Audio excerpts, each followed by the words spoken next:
For the Cabinet Secretary for MIT. MIT is actually Ministry of Investment, Trade and Industry, Honorable Salim Vuria, who is out of the country. So, Your Excellency, allow me to commence these brief remarks by once more joining all who have spoken to commend the government of Kisumu County and Afrexim Bank for co-hosting the 4th series of Africa Sub-Sovereign Network Conference. The Africa Sub-Sovereign Network Conference was launched by the African Export-Import Bank, what is known as Afrexim Bank, during an inaugural conference held on the sidelines of the Intra-African Trade Fair in 2021, with the mission of promoting peer learning, cooperation and collaboration among sovereign governments. The invaluable impact of peer learning is well recognized. Varied stakeholders bring with them a wealth of knowledge, skills, and resources that can be customized for the good of communities. Development often represents, in among others, the realization or revitalization of areas and of infrastructure.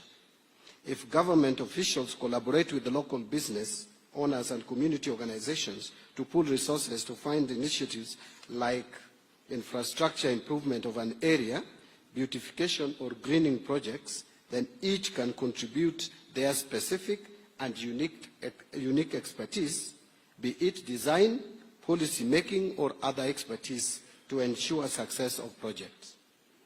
It is an excellent opportunity that this conference is co-hosted by Afrexim Bank. This is because in the more recent past, Afrexim Bank has shown its commitment to Kenya's development agenda through the 3-year country program aimed at boosting our economic recovery. The 3-year country program seeks to leverage on $3 billion facility to support trade and investments in Kenya's public and private sectors through loans, guarantees, facilities, trade services, investment banking, and advisory services.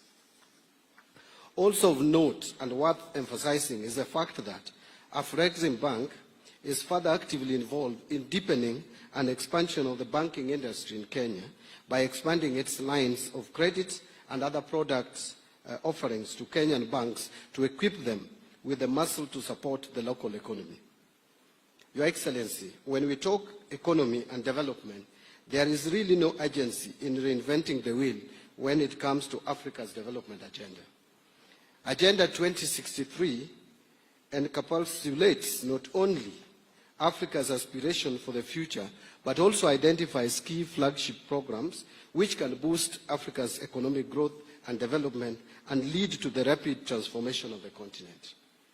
The networking and learning opportunities presented through this conference series possess potential to bring forward practical and unique policy concepts that cannot be underplayed, and it is my anticipation that this opportunity will see the emergence of viable economic initiatives that will see the Kenyan economy grow in line with the bottom-up economic agenda principle, through which the government intends to continue to collaborate with the stakeholders, including the private sector, to realize projected growth. The need for innovative approaches outside the traditionally accepted lines to promote development finds a comfortable home in the choice of theme by Afrexim Bank and County Government of Kisumu for this year's 4th edition of the Africa Sub-Sovereign Network Conference, which is leveraging the African Continental Free Trade Area for sustainable trade and investment, a development pathway for Africa sub-sovereign.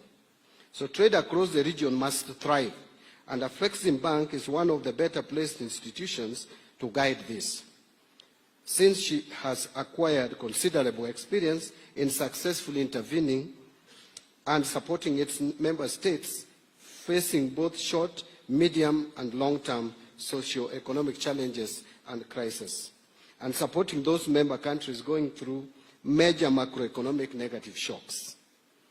Kenya was among the first African countries that signed the African Continental Free Trade Area Treaty in Kigali, Rwanda, on March 21st, 2018, marking a historic milestone in the economic integration push of the continent. The formation of a free trade area spanning the continent creates a single market of over 1.3 billion people with a combined gross domestic product of more than 3.4 trillion US dollars. Your Excellency, the move by Kenya to join the Pan-African Payment and Settlement System initiatives as an enabler for the African Continental Free Trade Area is a major milestone, as it presents the Kenyan firms with the ability to execute all trades and financial transactions seamlessly with other firms in the rest of Africa. Correspondingly, the move by the Afrexim Bank to establish the adjustment fund is also laudable. The United States dollars of 10 billion fund will support countries, Kenya included, to effectively participate in the African Continental Free Trade Area. As a major shareholder of the bank, Kenya is expected to continue to tap the opportunities offered by the bank through the adjustment fund.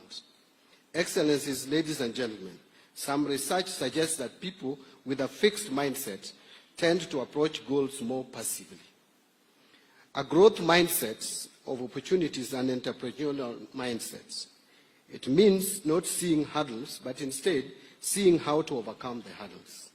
This conference provides that opportunity, and I hope we will each grasp it. Allow me, Your Excellency, before I invite you to address the conference, to just mention two more things.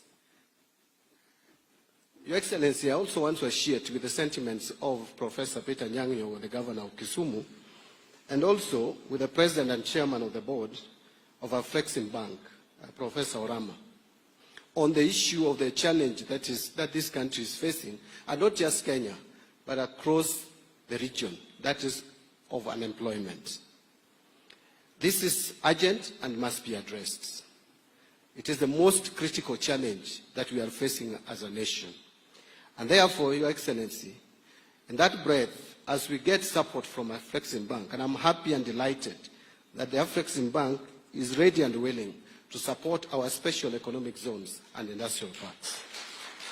Your Excellency, allow me to disclose that last week, exactly the same day, it is only the hour which is different, it was at night, that you instructed me, Your Excellency, to make specific provision in the next budget and to support the special economic zone, especially the one in Kisumu, Kibos. I want to guarantee, Your Excellency, that your instructions will be executed. And with this possible support from Afrexim Bank, I'm even more encouraged that we'll get funding for our special economic zones and industrial parks, not just Kibos alone, but Your Excellency, there are other counties as well, including my own home county of Homa Bay, where we also have the Riwa Industrial Park, or special economic zone. Finally, Your Excellency, allow me to mention something, and I can hear Governor Orengo also shouting, what about Siaya? And by extension, what about Bungoma? Because Lusaka is also here. But finally, Your Excellency, when you graciously offered me this position that I'm occupying today of Cabinet Secretary in charge of National Treasury and Economic Planning, we had a meeting with you and we mutually agreed that we must support devolution. And both of us are actually students of devolution. Remember, we have pushed devolution together even when we were together with you in ODM. Today we are again together in broad-based government. So we agreed that we will make sure that devolution is supported and supported fully with action, not just by words. Even though we had challenges of how much to give the counties, but that I think has now been settled at 387 billion shillings, which both houses of parliament have agreed on. We have endeavored, Your Excellency, and I don't think I've disappointed you, in making sure that counties receive their funding timeously. I want to just make it clear, Your Excellency, that yes, we crossed over 2023-24 with 1 month arrears to pay and share of revenue to counties 30.8 billion. And that amount was actually paid on 27th of July 2024. Now, for this financial year, Your Excellency, we had a little bit of a challenge because of the legal framework. But again, we both agreed that we get the opinion of the Attorney General, and which we got. I sought the opinion and we got. And immediately I got that opinion. On 24th of September 2024, we made transfer of 32.76 billion to the county government for the month of July. And then on 17th of October 2024, we transferred 30.8 billion to the counties for the month of August. And then on 14th of November 2024, we made a transfer of 32.7 billion for the month of September. And less than a week later, on 18th, which is Monday of November 2024, we transferred 30.8 billion for the month of October.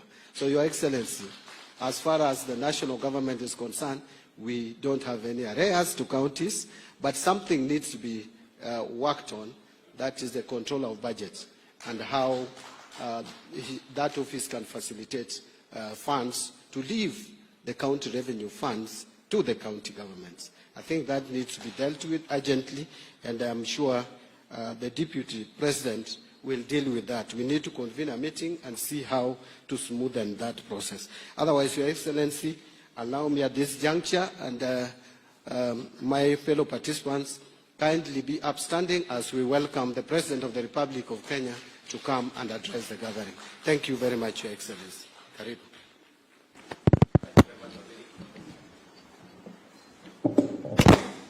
Thank you very much. Your Excellencies, ladies and gentlemen, good morning.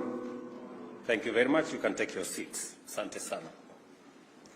Allow me to take this opportunity on behalf of the government and people of